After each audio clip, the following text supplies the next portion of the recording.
അസ്സലാമലൈക്കും. Welcome back to Visal media. ഞാൻ ഫക്രുദ്ദീൻ ബന്താവർ. ഇസ്ലാമിന് കിട്ടുന്ന സന്ദർഭങ്ങളെല്ലാം അതിരൂക്ഷമായി വിമർശിക്കുന്ന എക്സ് മുസ്ലിംസ് ആണ് ആരിഫ് ഹുസൈനും ജാമിദ ടീച്ചറും. ടീച്ചർ എന്ന് പറയാൻ പറ്റുമോ എനിക്ക് അറിഞ്ഞൂടാ. ഈ രണ്ട് പേരും വിശുദ്ധ ഇസ്ലാമിലേക്ക് വീണ്ടും വരികയാണ്. ഇത് കേൾക്കുമ്പോൾ നമുക്കൊരു അത്ഭുതം തോന്നൂലേ. ഓ, ജാമിദൊക്കെ ഇസ്ലാമിലേക്ക് വരെ. ജാമിദയുടെ ഉമ്മ ഖദീജ ബീവി 93 വയസ്സുള്ള ഉമ്മ ഇപ്പോൾ കഴിഞ്ഞ ദിവസമാണ് മരണപ്പെട്ടത്. അതൊരു ഭയങ്കര സങ്കടത്തിലായിരിക്കും. ആരിഫ് ഹുസൈനൊക്കെ ഇസ്ലാമിലേക്ക് വരാന്ന് പറഞ്ഞാൽ ഒരിക്കലും സംഭവിക്കും. കാരണം ഏതൊക്കെ ഒരു അവസരങ്ങളുണ്ടോ ഇസ്ലാമിനെ ഒരു പേപ്പട്ടിയെ കടിച്ച് കീറുന്നത് പോലെ തല്ലിക്കൊല്ലുന്നത് പോലെ ഇസ്ലാമിനെ തല്ലിക്കൊല്ലേണ്ട വിമർശിക്കേണ്ട മതമാണ് എന്ന് പറയുന്ന ഒരാളാണ് ഈ ആരിഫ് ഹുസൈൻ. ആ ആരിഫ് ഹുസൈനാണ് ഇപ്പൊ ഇസ്ലാമിലേക്ക് വരുന്നത്. ഇസ്ലാമിനെ വളരെ മോശമായ രീതിയിൽ അപഹസിക്കുന്നതിൽ ഒരു തരത്തിലും കുറവ് വരുത്താത്ത ഒരു എക്സ് മുസ്ലിമാണ് ഈ ആരിഫ് ഹുസൈൻ.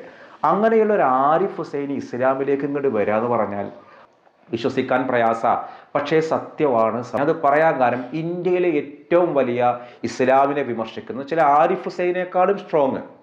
ആരിഫ് ഹുസൈൻ ഇപ്പൊ നമുക്ക് മലയാളികൾക്ക് അറിയാലോ എന്തൊക്കെ തരത്തിൽ പുലഭ്യങ്ങൾ പറയാറുണ്ട്. അങ്ങനെയുള്ള ആരിഫ് ഹുസൈനേക്കാളും 10 മടങ്ങ് ഇസ്ലാമിനെ കളിയാക്കിയിരുന്ന, ഇസ്ലാമിനെ വിമർശിച്ചിരുന്ന, ഇസ്ലാമിന്റെ എക്സ് മുസ്ലിമായിട്ട് നടന്ന അഭിമാനിച്ചിരുന്ന സാഹിർ എന്നു പേരുള്ള ഒരാള്, ഡൽഹിക്കാരനാ. അയാൾ ഇതാ സ്വന്തം ഉമ്മയുടെ മരണവാർത്ത അറിഞ്ഞപ്പോൾ മരണക്കിടക്കയിൽ നിന്ന് ആ ഉമ്മ കണ്ണീരോടെ പറഞ്ഞത്, പൊന്നു മോനെ, എനിക്ക് ഞാൻ ഇസ്ലാം പഠിപ്പിച്ചു തന്നു, എനിക്ക് ഞാൻ വിദ്യാഭ്യാസങ്ങൾ നൽകി, നിന്റെ വാപ്പ, നിന്റെ ഉമ്മ, ഞാൻ അടങ്ങുന്ന ഉമ്മ എല്ലാവരും ഇസ്ലാമിന്റെ വെളിച്ചത്തിലാണ്, നീ മാത്രം ഇങ്ങനെയായിപ്പോയത് എന്താണ്? കോവിഡ് കാലത്താണ് ഈ സാഹില് എക്സ് മുസ്ലിമായിട്ട് സ്ട്രോങ് ആവുന്നത്. കോവിഡ് കാലം അങ്ങോട്ട് യൂട്യൂബുകളിലൊരു കാലമാണല്ലോ. അപ്പം ഞാനടക്കമുള്ള ആളുകൾ യൂട്യൂബ് സ്റ്റാർട്ട് ചെയ്തു. പല ആളുകളും യൂട്യൂബ് സ്റ്റാർട്ട് ചെയ്തത് ഈ കോവിഡ് കാലത്തായിരിക്കും. ഇപ്പോൾ നമ്മുടെ വീഡിയോ കാണുന്ന ആരെങ്കിലും കോവിഡ് കാലം മുതൽക്ക് ഈ അടുക്കള, കിച്ചൺ, അങ്ങനെ പല രീതിയിലൊക്കെ യൂട്യൂബ് സ്റ്റാർട്ട് ചെയ്ത ആളുകളുണ്ട്. അപ്പം ഞാൻ യൂട്യൂബിൽ സജീവമാകുന്ന, യൂട്യൂബിനെ കാണാൻ തുടങ്ങുന്നതും ആഫ്റ്റർ കോവിഡ്, കോവിഡാനന്തരം, കോവിഡ് മുതൽക്കാണ്. ഇതിൽ ആരൊക്കെ ആ രീതിയിൽ യൂട്യൂബ് സ്റ്റാർട്ട് ചെയ്ത ആളുകളുണ്ട് ഉണ്ടെങ്കിൽ ആ സന്തോഷം ഒന്ന് പങ്കുവെക്കണേ. അങ്ങനെ ഈ ഒരു കോവിഡ് കാലത്താണ് ഈ സാഹിൽ എന്ന പേരുള്ള ഈ മനുഷ്യൻ, നല്ലൊരു ഇസ്ലാമായിരുന്നു, കുറേ വായിച്ച് കുറേ ഉസ്താദുമാരോട് പല രീതിയിൽ സംശയം ചോദിക്കും. അങ്ങനെ ഈ സാഹില് കനത്ത ഇസ്ലാമത വിരോധി ആയെന്ന് മാത്രമല്ല, ഇസ്ലാമത വിരോധി ആയിക്കോട്ടെ, വിമർശിച്ചോട്ടെ, അതൊക്കെ ഓരോരുത്തരുടെ രീതി. പക്ഷെ ഇസ്ലാമിനെ വളരെ വൃത്തികെട്ട മതമാണ്, പേപ്പട്ടിയെ കാണുന്നത് പോലെ തല്ലിക്കൊല്ലേണ്ട മതമാണെന്നൊക്കെ പറഞ്ഞ് നടന്നിട്ട് മതപണ്ഡിതന്മാരെയൊക്കെ വിളിച്ചു വരുത്തി അപമാനിച്ചിരുന്ന ഈ സാഹിൽ ഒരിക്കൽ പോലും അവർക്കൊരു ഇസ്ലാമിന്റെ വെളിച്ചം നമ്മൾ കടക്കൂല എന്ന് വിചാരിച്ചു. ഏതുപോലെ ആരിഫ് ഹുസൈൻ ഇസ്ലാമിലേക്ക് വരുന്നു എന്ന് പറയുമ്പോൾ വിശ്വസിക്കാൻ പ്രയാസമുള്ളത് എന്തുകൊണ്ടാണ്? ആരിഫ് ഹുസൈന്റെ വർത്താനം അങ്ങനെയാണ്. ജാമിദ എന്ന് പറയുന്ന ആ ഒരു ലേഡി ഇസ്ലാമിനെയും മദ്രസകളെയും ഒക്കെ പറയുന്നത് കേട്ടാൽ സങ്കടം കെട്ടു. ഇങ്ങനെ ഒരു മനുഷ്യൻക്ക് ഇത്ര തരം താഴാവോ എന്നൊക്കെ തോന്നും. അതിനേക്കാളും 10 മടങ്ങ് ഇസ്ലാമിനെ വിമർശിച്ചിരുന്ന ഒരാളാണ് ഈ സാഹിൽ എന്ന പേരൊരാള്. നല്ലൊരു വാപ്പാന്റെയും ഉമ്മാന്റെയും മോനായിട്ട് ജനിച്ച ഒരാള്. മരണക്കടക്കയിൽ നിന്ന് ഉമ്മ പറഞ്ഞു, പൊന്നുമോനെ, ഈ രീതിയൊക്കെ തുടരണോ? ഞാൻ മരണക്കടക്കയിൽ നിന്ന് കാണുന്നുണ്ട് പൊന്നുമോന്റെ ഭാവി എന്താണെന്നുള്ളത്. ആ ഒരു വാക്ക് സാഹിലിന്റെ ഉള്ളിൽ വല്ലാത്തൊരു തറച്ചു. എന്നിട്ട് സാഹിലൊരു യൂട്യൂബ് ഉണ്ട്. 2023 ഇസ്ലാമിനെയും പ്രവാചകനെയും അതിരൂക്ഷമായി വിമർശിച്ച് കളിയാക്കിയിട്ട് ഇല്ലാത്തത് പറഞ്ഞുണ്ടാക്കിയിട്ട് ആളുകൾ പരാതി കൊടുത്തപ്പോൾ യൂട്യൂബ് തന്നെ ആ ഒരു യൂട്യൂബ് ചാനൽ ഡിലീറ്റ് ചെയ്തു. അന്നത്തെ 5 ലക്ഷത്തിലധികം സബ്സ്ക്രൈബേഴ്സ് ഉള്ള ഒരു ചാനലാണ്. പിന്നെ വേറൊരു ചാനലുണ്ട്. ആ ചാനൽ മുഴുവനും ഇയാൾക്ക് ആരിഫ് ഹുസൈനേക്കാളും സ്ട്രോങ് ആയിട്ട് ഇസ്ലാം വിമർശിക്കലായിരുന്നു പണി. ആ സാഹിലാണ് ഉമ്മയുടെ അവസാനത്തെ വസിയത്ത് ഉൾക്കൊണ്ടിട്ട് ഉമ്മയുടെ മരണശേഷം അഷ്ഹദു അല്ലാ ഇലാഹ ഇല്ലല്ലാഹു അഷ്ഹദു അന്ന മുഹമ്മദുർ റസൂലുള്ളാഹ് വീണ്ടും സത്യവാചകം ചൊല്ലി ഇസ്ലാം മതം സ്വീകരിച്ചു. എന്താണ് നടന്ന അത്ഭുതം? ഇസ്ലാമിനെ കളിയാക്കി വിമർശിക്കുന്ന ആളുകളെ കണ്ടിട്ട് നമ്മൾ കണ്ണീര് കൊള്ളണ്ട, എന്തൊക്കെയോ ഒരു ഇസ്ലാമിനെ പറയുന്നത് ആശങ്കപ്പെടണ്ട, അവനടക്കം ഇസ്ലാമിലേക്ക് വരുന്ന ഒരു കാഴ്ച അത്ഭുതമല്ല എന്നുള്ളത് അറിയിക്കുകയാണ്. അത്ഭുതമല്ല. നാളെ ആരിഫ് ഹുസൈൻ വന്നാലും ഒട്ടും അത്ഭുതപ്പെടേണ്ട.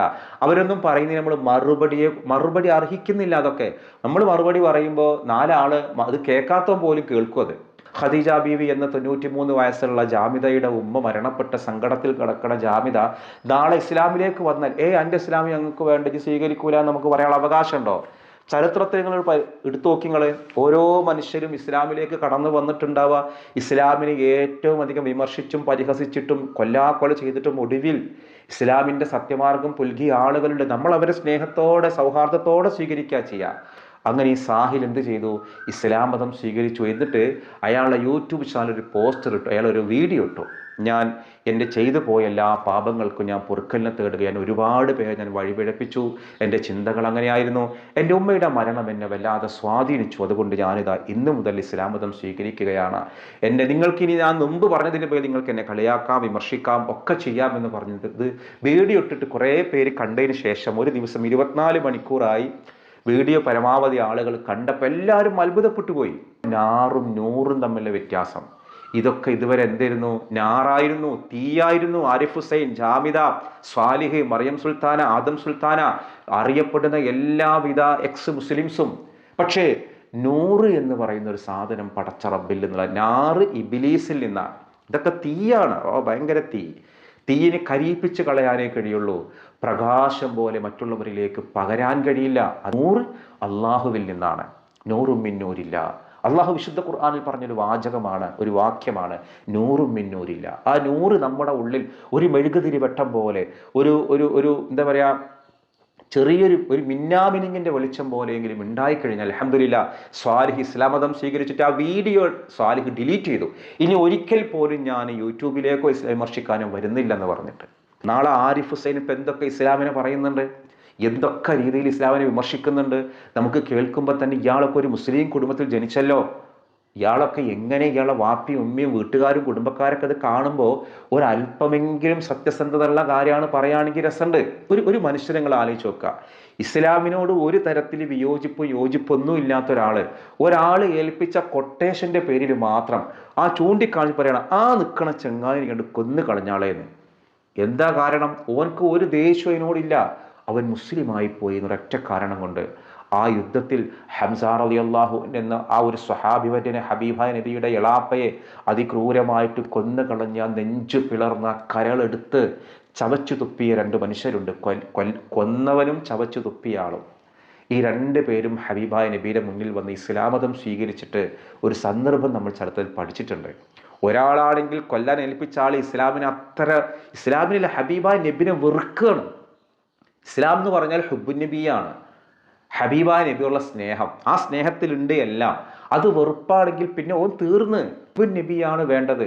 ആ ഹുബ്ബുൻ നബി ഇല്ലാത്ത അവർ വന്ന് ഹബീബായ നബിയുടെ പ്രിയപ്പെട്ട എളാപ്പയെ കൊന്ന് നെഞ്ചു പിളർന്ന് ആ കരൾ ചവച്ചു തുപ്പിയിട്ട് ആ മനുഷ്യൻ പോലും ഹബീബായ നബിയുടെ മുന്നിൽ 2 പേര് കൊലയേൽപ്പിച്ച ആളും കൊന്ന ആളും ഇസ്ലാം മതം സ്വീകരിക്കുക എന്ന് പറഞ്ഞാൽ അതിലും വലിയൊരു അത്ഭുതം വേറെന്താണ്? പണ്ട് അഫ്ഗാനിസ്ഥാനിൽ ബിൻ ലാദനെ ഇന്റർവ്യൂ ചെയ്യാൻ പോയ ഒരു ബ്രിട്ടീഷ് മാധ്യമ പ്രവർത്തക അന്ന് അഫ്ഗാനിലെ താലിബാന്റെ തടവിൽ കുറച്ചു കാലം കഴിയേണ്ടി വന്നു. ശേഷം അവർ വന്ന് ഇസ്ലാം മതം സ്വീകരിക്കുന്നു. ലോകത്ത് നിങ്ങൾ ഇസ്ലാമിനെ എത്ര വിമർശിക്കുന്നുവോ അതിൻ്റെ 10 മടങ്ങ് ഈ മതം വളരും. അതാണ് നാളെ സ്വാലിഹ് അല്ല ആരിഫ് ഹുസൈൻ ഇസ്ലാമിലേക്ക് വന്നാലും ഒട്ടും അത്ഭുതം. നമ്മൾ അവരെ എന്താ പറയുക, അവർ പറയുന്ന തെമാടിത്തരത്തിന് നമ്മൾ മറുപടി പറയണ്ട. ആ പറയുന്ന ആളുകൾ പറഞ്ഞോട്ടെ, നമ്മളതിന് ഒരു തരത്തിലും പ്രചരണം കൊടുക്കരുത്. നാളെ അവർ ഇസ്ലാമിലേക്ക് കടന്നു വരാനുള്ള സാധ്യതയുണ്ട്. ഇന്ന് ഈ സ്വാലിഹ് എന്ന ആരിഫ് ഹുസൈനേക്കാൾ ഇരട്ടി വിഷമുണ്ടായിരുന്ന മനുഷ്യൻ ഇസ്ലാമിലേക്ക് കടന്നു വന്നിട്ടുണ്ടെങ്കിൽ നാളെ ആരിഫ് ഹുസൈനും ജാമിദക്കും ഒക്കെ വരാം. ഇഷ്ടംപോലെ അത്തരം ആളുകൾ നമ്മുടെ കേരളത്തിൽ വന്നിട്ടുണ്ട്. മാഷാ അല്ലാഹ്, ആ അത്ഭുതങ്ങൾ നമ്മൾ കാണാൻ പോകുന്നേ ഉള്ളൂ. അപ്പൊ ഇൻഷാ അല്ലാഹ് ഇന്ന് 2-3 മാലകൾ ഇനിയും കൊടുക്കാനുണ്ട്. നമുക്ക് ഒരാളുടെ ഒരു മാല പാടിയതാണ്. പയ്യന്നൂരിൽ നിന്ന് ഫാത്തിമ റഫ്ന.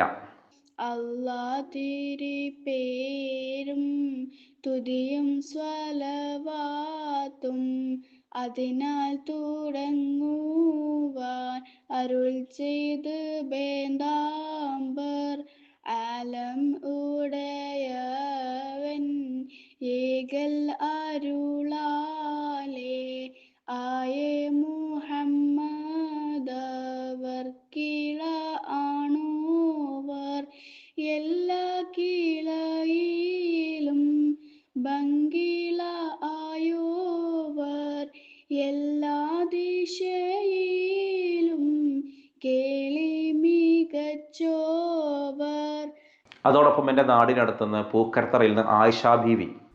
അല്ലാഹുപേരും സ്തുതിയും സലവാത്തും അതിനാൽ തുടങ്ങുവാൻ അരുൾ ചെയ്തേ വേദാംബർ ആലം ഉടയോവൻ ഏകല്ലാരുളാലെ ആയ മുഹമ്മദ് അവർ എന്നോവർ എല്ലാ കിളയിലും ഭംഗിളയെന്നോവർ, എല്ലാ ദിശയിലും കേളി മികച്ചോവർ. സുൽത്താനുൽ ഔലിയ എന്ന് പേരുള്ളോവർ, സയ്യിദ് അവർ തായും ബാവയും ആണോവർ. ഞാനെന്ന് ചോദിക്കുന്ന ഒരു ചോദ്യം, ബഗ്ദാദിൽ മറവിട്ട് കിടക്കുന്ന വളരെ വലിയൊരു മഹാനവറുകളുണ്ട്. ആ മഹാനവറുകളുടെ പേരെന്താണെന്നുള്ളതാണ്. ഞാൻ രണ്ട് പേര് പറയുന്നത്. ഈ രണ്ട് പേരിൽ ആരാണ് ബഗ്ദാദിൽ മറവിട്ട് കിടക്കുന്ന മഹാൻ എന്നുള്ളതാണ്. ഒന്ന് ഷെയ്ഖ് അബ്ദുൽ ഖാദർ ജിലാനി റളിയല്ലാഹു അൻഹു, രണ്ട് ഇമാം ഷാഫിഈ റളിയല്ലാഹു അൻഹു. ഇതിലാരാണ് ബഗ്ദാദിലുള്ളത് എന്നാണ് ചോദ്യം. ആ ഉത്തരവാണ് നിങ്ങൾ കമൻറ്റ് ചെയ്യേണ്ടത്. മറ്റൊരു ദിവസം മറ്റൊരു വീഡിയോയുമായി വീണ്ടും കാണാം. അസ്സലാമു അലൈക്കും.